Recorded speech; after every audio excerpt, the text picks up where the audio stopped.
Kepo info pula di sini KNP 481 panggil. Selamat pagi ya, Bos. Oke, selamat pagi KNP 481, silahkan masuk dengan Romeo Oscar, over. Oke, di sini dengan Romeo Oscar Nakoda KNP 481. Mohon informasi cuaca untuk hari ini, Bos. Oke, untuk cuaca hari ini cerah, untuk kecepatan angin 14 sampai 15 knot, air laut cukup tenang dengan tinggi gelombang sekitar 0,4 meter, over. Oke, di Kopi cuaca cerah, kecepatan angin 14 sampai 15 knot, tinggi gelombang 0,4 meter. Ada informasi lain untuk KNP 481, Bos. Informasi lain untuk KNP 481, hari ini Kepo Info Hupla akan menjelaskan tentang alat-alat navigasi layar, over. Oke, silakan di Kopi, silakan Kepo Info Hupla. Halo kawan laut, baru saja Kepo Info Hupla dihubungi oleh nahkoda kapal KNP 481 untuk menanyakan tentang cuaca dan tinggi gelombang pada hari ini. Nah, alat yang digunakan adalah radio VHF yang merupakan salah satu alat navigasi dalam pelayaran. Sesuai Undang-Undang Nomor 17 Tahun 2008, navigasi pelayaran adalah proses mengarahkan gerak kapal dari satu titik ke titik yang lain dengan aman dan lancar, serta untuk menghindari bahaya dan atau rintangan pelayaran. Nah, apa aja alat-alat navigasi dalam pelayaran? Yuk kita belajar sama-sama. Yang pertama yaitu kompas.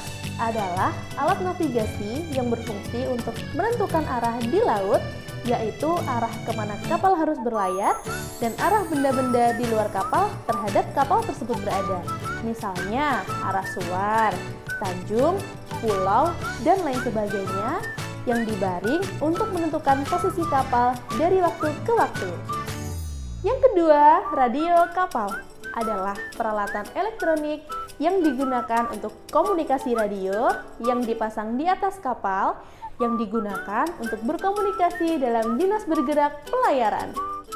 Yang ketiga, GMDSS atau Global Maritime Distress Safety System adalah peralatan radio yang dapat mengirim berita mara bahaya dan menerima berita dari kapal ke kapal dengan menggunakan sedikitnya dua alat yang berbeda dalam waktu bersamaan.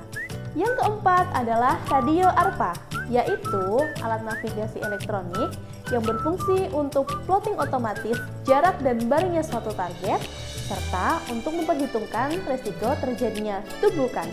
Alat ini harus ada untuk semua kapal yang berukuran GT300 ke atas.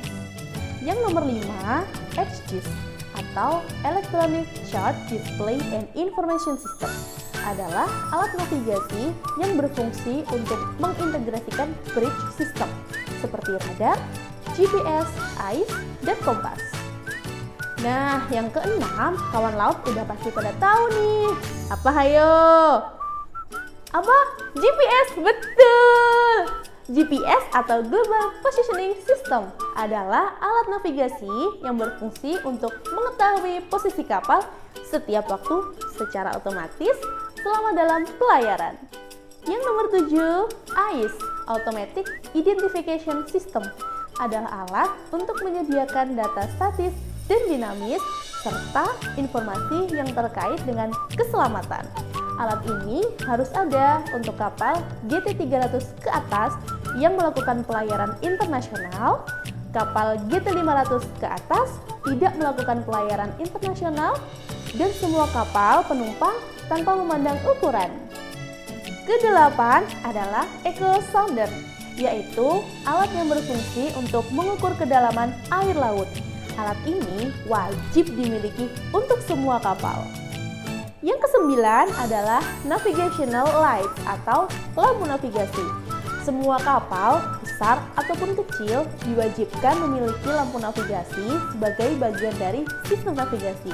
Lampu navigasi adalah salah satu peralatan navigasi paling penting yang diperlukan untuk berlayar di laut lepas karena memungkinkan kapal sendiri terlihat oleh kapal lain di sekitarnya. Lampu navigasi antara lain starboard, yaitu sisi kanan kapal dengan lampu berwarna hijau, port side, sisi kiri kapal dengan lampu berwarna merah, stern, sisi belakang kapal dengan lampu berwarna putih, dan masthead, tiang kapal dengan lampu berwarna putih. Nomor 10 yaitu ship flags. Berbagai jenis bendera kapal dengan warna dan rambu yang berbeda digunakan untuk menunjukkan posisi kapal yang bernavigasi. Telah digunakan sejak zaman kuno dan masih digunakan di semua kapal. Nah, yang nomor 11 adalah menara suar. Sebuah bangunan menara dengan sumber cahaya di puncaknya untuk membantu navigasi kapal laut. Nomor 12, rambu suar adalah alat navigasi yang dipasang permanen dan dapat dilihat hingga jarak 10 mil laut. Rambu suar bekerja sebagai penanda adanya perairan dangkal atau daerah-daerah yang dikategorikan berbahaya maupun tidak bagi pelayaran kapal laut. Nah, yang nomor 13 adalah rambu buoy. Alat terapung yang menjadi salah satu sarana bantu navigasi pelayaran yang dapat mendeteksi gelombang tsunami yang diakibatkan gempa bumi bawah laut. Buoy akan mengawasi dan mencatat perubahan tingkat air laut di samudera. Yang terakhir yaitu radio pantai adalah sistem komunikasi yang dibuat khusus untuk keperluan penanganan isyarat mara bahaya dan keselamatan di laut yang akan diterima oleh stasiun radio pantai. Nah, kawan laut, itu tadi adalah alat-alat navigasi dalam pelayaran. Kawan laut jadi pada tahu kan? Jangan lupa ikutin terus Kepo Info Hupla di channel YouTube UPP Telaga Biru. See you on the next video. Bye-bye kawan laut.